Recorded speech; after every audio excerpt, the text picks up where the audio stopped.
Bonjour à tous, bienvenue à cette cérémonie. Je vous présente Nathalie Lederman, responsable QBES à l'IFPEB. Et moi, je vous présente Christelle Bonnet, responsable QBES au CEREMA. Donc ensemble, nous allons dérouler cet événement, donc un peu de musique pour se mettre un peu en ambiance. Et donc, avant tout, je voulais dire merci à tous les présents, merci aux professeurs, merci aux élus, merci aux personnes de l'éducation nationale, aux inspecteurs académiques, aux gestionnaires d'établissement, aux directeurs d'établissement, j'en oublie sans doute, et merci surtout aux élèves qui ont fait des choses incroyables, vous allez le voir cette année. Alors, on va commencer la remise des prix. Et il y a des intervenants, des personnalités qui nous font le plaisir de venir remettre les prix. Et s'ils sont trop longs, on a donné à chacun un petit temps. Si c'est trop long, je demanderai de quelques notes de musique pour avancer, parce qu'on a une grande matinée et il faut qu'on soit dans les temps. Alors, place à la vidéo.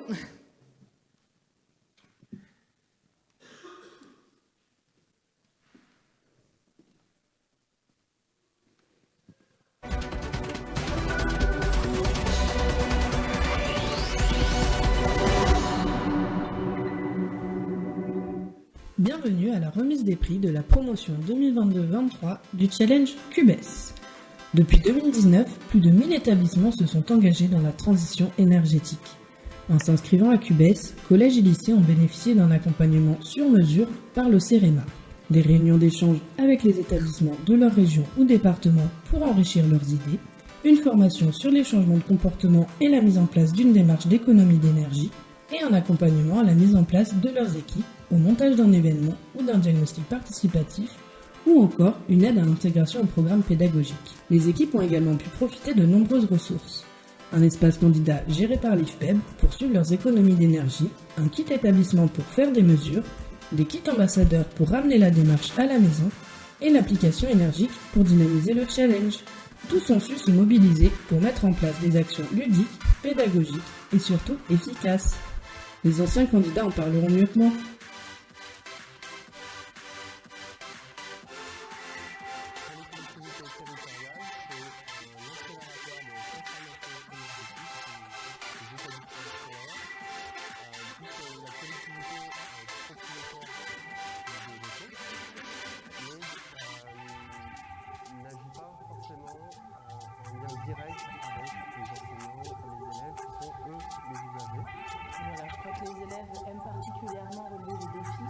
C'était une bonne occasion de pouvoir les mettre en action, de leur proposer ces défis où ils ont tout de suite accroché et eu envie de relever le défi.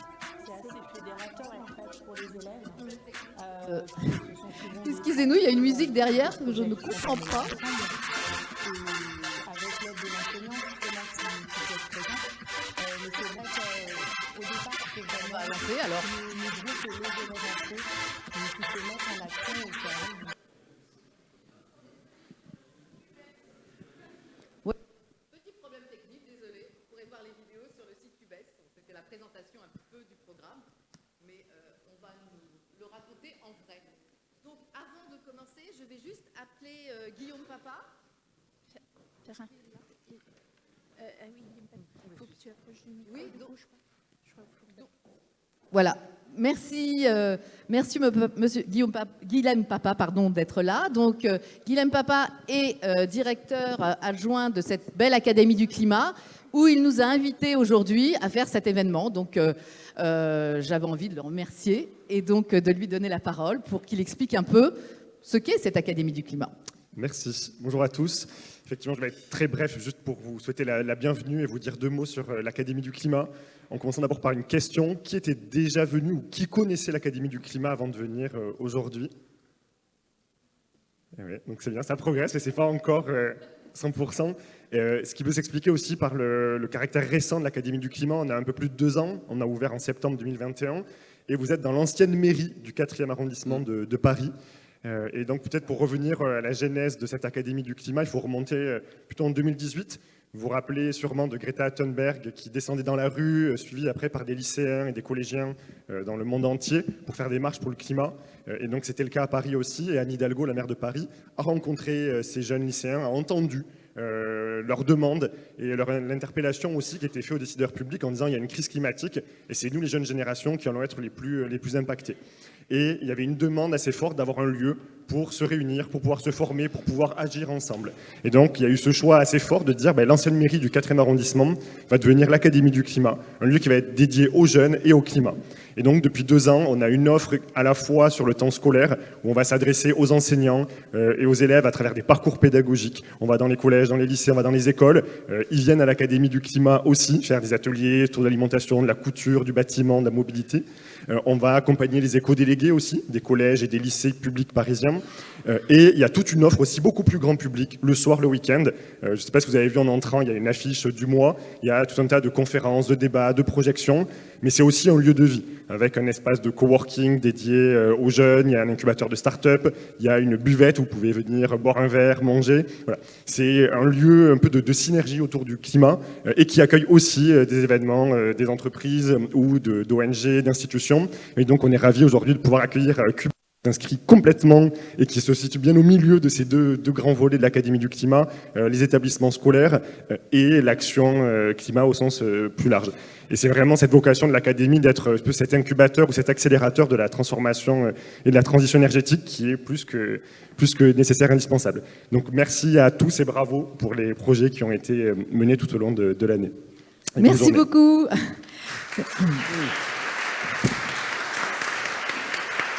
Alors, j'appelle Christophe Rodriguez, directeur général IFPEB, Pascal Berthaud, qui va être représenté par Christelle Bonnet, et Guillaume Perrin, directeur d'Acte SASU FNCCR.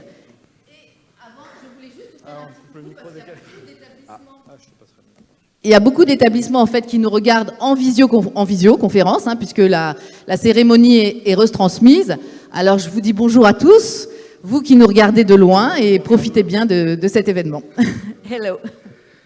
Très bien, bonjour à toutes et à tous. Toujours un plaisir de faire une remise des prix Cubes. On est en train de vivre une transition dont on parle beaucoup. On est en train de tous ensemble construire un monde plus durable. Et c'est très dur, c'est très difficile. Il faut changer, il faut se transformer. Et donc on a besoin d'énergie. Et c'est ça une remise des prix Cubes. C'est une énorme dose d'énergie positive. Donc je suis très heureux de passer cette matinée. Et on peut vous faire une promesse, vous nous direz si elle est tenue tout à l'heure. Normalement, vous allez ressortir de la matinée, booster plein d'énergie positive pour changer le monde. Alors peut-être quelques mots rapides sur l'historique des concours Cubes, parce qu'ils ne datent pas d'hier. Alors, je ne vais pas vous ennuyer sur 1990, etc. Mais il y a une dizaine d'années, on a eu l'occasion d'échanger avec des grandes entreprises qui se demandaient comment je pourrais accélérer des démarches d'efficacité énergétique, de sobriété, comment je pourrais embarquer les collaborateurs dans ces démarches-là. Et donc on a eu l'idée de faire le bon vieux coup du concours. On a des dizaines, 80 bâtiments tertiaires, des immeubles de bureaux qui sont venus dans cette démarche de concours, un peu inédite. Et puis on s'est amusé tous les mois, on relevait les compteurs, finalement les compteurs d'énergie, et puis on calculait une économie d'énergie qu'on donnait à tout le monde.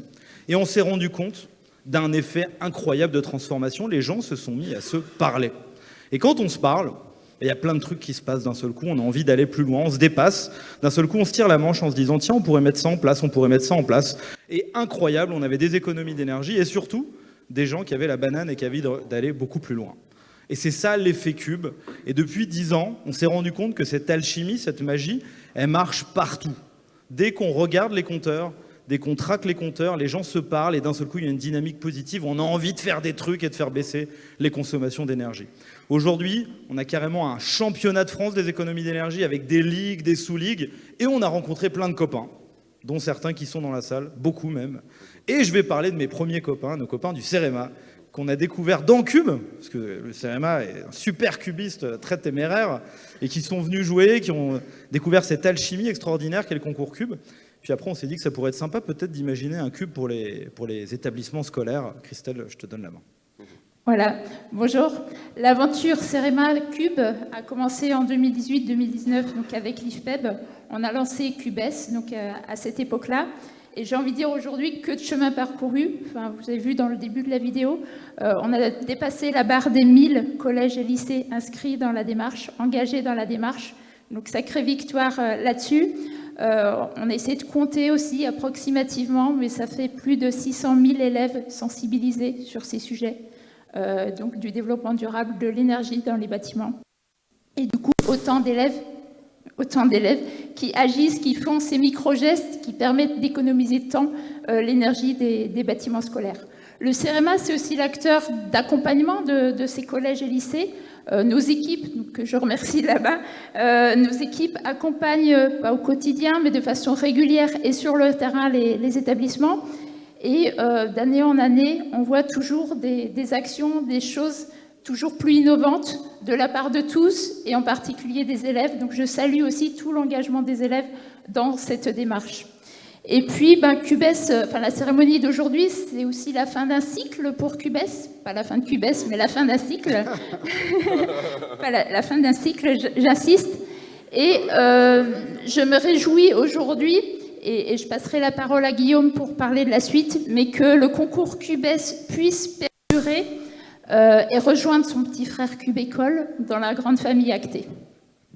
Exactement, et c'est vrai que dont tu parlais, Christophe, Christelle, ça nous anime au quotidien. Quand on a vu ce qu'était les concours, ça nous a donné envie, côté fédération de collectivités, côté acteur central de la rénovation énergétique des bâtiments publics en France, c'est ce qui est acté, porté par la FNCCR et l'Association des maires de France, de dire ça vaut le coup de se mettre à plusieurs, parce qu'effectivement, à plusieurs, on avance quand même plus loin, de manière structurée, on élargit, et c'est la dynamique qu'on porte avec ce concours et avec la suite du concours.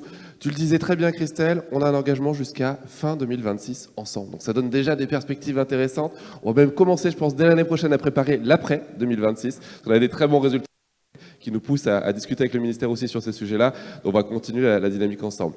Ce qui est extraordinaire aussi, c'est que ce n'est pas la première cérémonie qu'on fait sur le sujet. Et pourtant, chaque fois, on apprend des nouvelles choses. On va être très attentif dans justement les remises de prix, le retour. Et ce qui est impressionnant aussi, c'est que je crois qu'on a des excellentes performances en plus cette année. Donc chaque fois, on se dit, est-ce qu'on a tout fait? Est-ce qu'effectivement, X% c'est déjà bien? Non, en fait, on peut continuer. On peut déjà stabiliser ce pourcentage-là et aller encore plus loin. Et toute cette inspiration au niveau des bâtiments scolaires dans leur ensemble, collèges, écoles, lycées, elle nous inspire aussi du côté des bâtiments publics, puisque effectivement, on vient de lancer le CUBEville, donc adressé à l'ensemble des collectivités, des communes, rurales comme urbaines, pour accompagner aussi le challenge, la mobilisation, l'envie d'agir de manière commune dans les bâtiments publics. On essaiera peut-être d'inscrire d'ailleurs l'Académie du climat. Il faudra qu'on voit peut-être avec eux. Ça pourrait être une très bonne idée. On en parlera à son directeur tout à l'heure.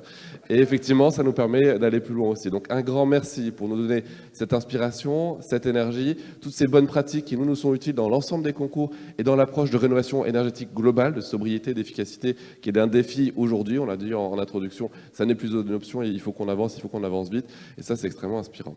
Alors les organisateurs ont pour vous quelques cadeaux, du coup, si je ne me trompe pas, mais j'ai aussi, puisqu'on n'y pense jamais, des cadeaux pour les organisateurs. Vous savez que la sobriété, ça commence notamment par l'habillement, la manière de se comporter, la manière de se mettre en place. Les écharpes sont très inspirantes. Pour ne pas venir en doublon, on a fait quelques bonnets que je vous remets à tous les trois pour vous remercier.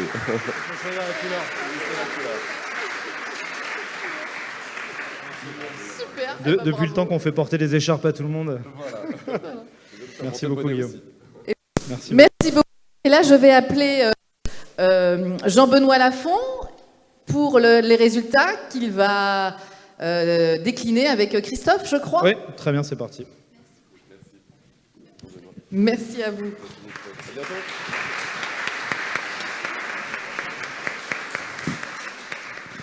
Alors vous le savez, la particularité du concours CUBE, c'est que c'est un concours sans jury, puisque le seul jury, ce sont vos compteurs d'énergie. Et donc on a des arbitres intraitables, courent sans arrêt, qui vous harcèlent parfois. Et on a le patron des arbitres qui est avec nous aujourd'hui, qui est Jean-Benoît. Vous allez pouvoir vous venger tout à l'heure, n'hésitez pas. Alors Jean-Benoît, la première question que je voulais te poser, il y a ton équipe là-bas, on pourra les pointer du doigt. La première question que je voulais te poser, c'est on parle de faire des économies d'énergie, mais en fait d'une année sur l'autre, il suffit de faire une soustraction, non? Pourquoi est-ce qu'il y a tous ces gens dans ton équipe? Pourquoi on est autant staffé dans l'équipe? Et non, c'est pas aussi simple. Faire des soustractions, ça voudrait dire que le climat influence les économies d'énergie. Vous le savez, plus un hiver est froid, plus plus l'établissement scolaire va consommer. Et donc on voulait à tout prix avoir un même pied d'égalité entre vous et neutraliser cet effet du climat. Donc comment est-ce qu'on calcule des économies d'énergie? On prend votre consommation mesurée, comme l'a dit Christophe, au compteur. On la compare à ce qu'aurait été la consommation de votre établissement scolaire s'il n'avait pas joué à Cubes. Et on neutralise cet effet du climat. On est à climat équivalent. Comme ça, tout le monde a le même pied d'égalité. C'est un petit peu ce que vous voyez sur ce graphique. Et c'est d'autant plus important pour nous, du coup, de venir vous solliciter, vous contribuer à ce que vous collectiez les consommations énergétiques sur la plateforme ou que vous donniez accès à vos consos via les distributeurs d'énergie. C'est indispensable, c'est un prérequis pour qu'on puisse valoriser, montrer tous vos efforts sur ces économies d'énergie. Donc ça veut dire qu'il faut trouver ces factures. Il faut trouver les factures et nous donner toutes ces infos sur la plateforme. Très bien. Alors, deuxième question qui me vient à l'esprit, ça commence à faire quelques années là, qu'on anime le concours Cubes. Est-ce qu'on a un bon millésime cette année? C'est quoi ton avis? Alors, on peut peut-être commencer à voir les chiffres clés. Parfait. Sans animation, ouais, c'est pas grave. Des euros. Tu peux mettre tout de suite des euros, c'est ce qui parle. Alors, 12,6%, c'est la performance cette année. C'est effectivement un très très beau millésime. Félicitations à vous. Avec beaucoup de sites.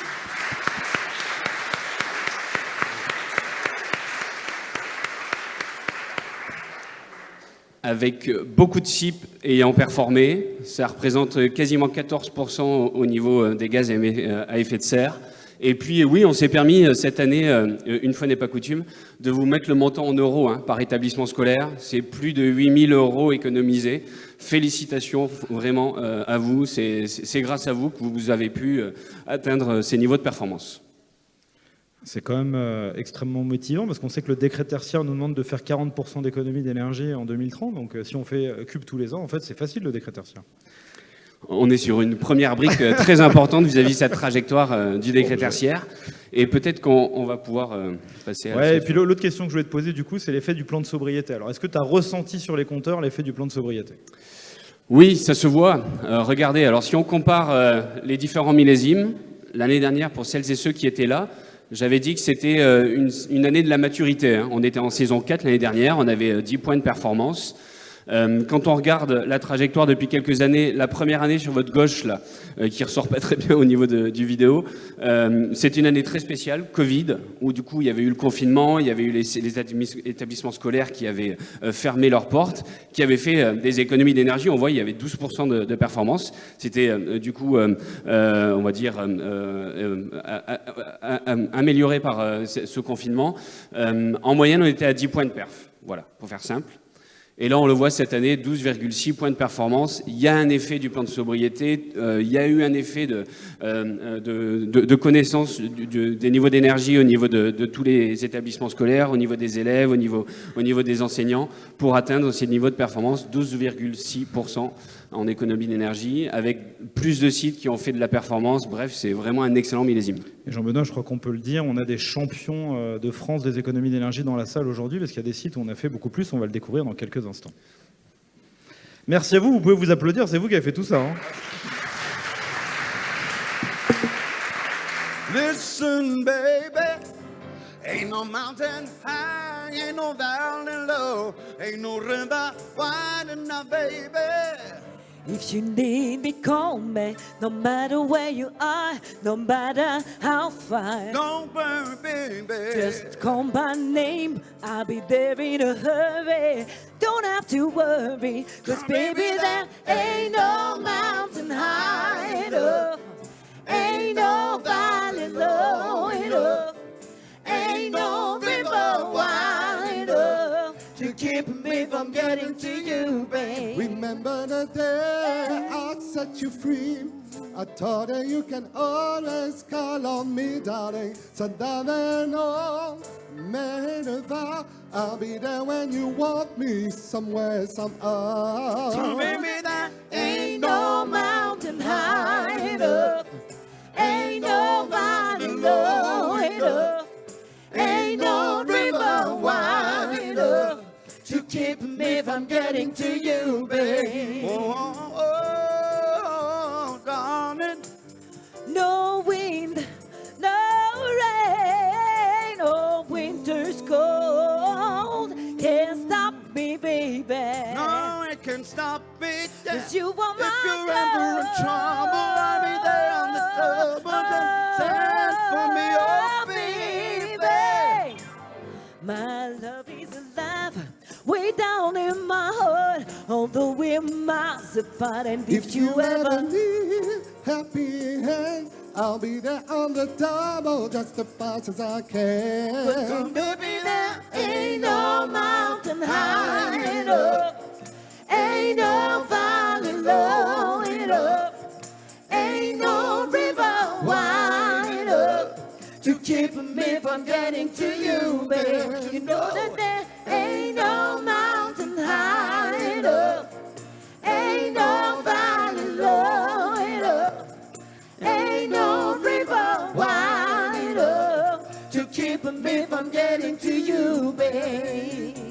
Ain't no mountain high enough, ain't no valley low enough, ain't no river wide enough to keep me from you. Ain't no mountain high enough, ain't no valley low enough, ain't no river wide enough to keep me from you. Oh, nothing can keep me from you. Oh, nothing can keep me from you. Ain't no mountain high enough.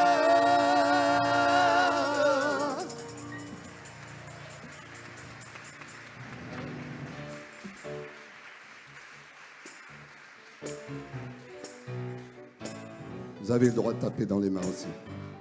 Voilà. Ça va réchauffer tout ça. When the night has come and the land is dark and the moon is the only light we'll see. No, I won't be a friend. No, I won't be a friend. Just as long as you stand by me. Oh, darling, darling, stand by me. Oh, stand by me. Won't you stand by me? Stand by me. Stand by me. Stand by me. If the sky like we look upon should turn the landfall on the mountain, should I crumble to the sea, I won't cry, I won't cry, I won't shed, just as long as you stand by me. Oh, darling, darling, stand by me. Oh, stand by me. Won't you stand by me? Stand by me. Stand by me. Stand by me. Stand by me. Oh, darling, darling, stand by me. Oh, stand by me. Won't you stand by me? Stand by me. Stand by me. Stand by me. Stand by me. Stand by me. Stand by me. Stand by me. Stand by me. Stand by me. Stand by me. Stand by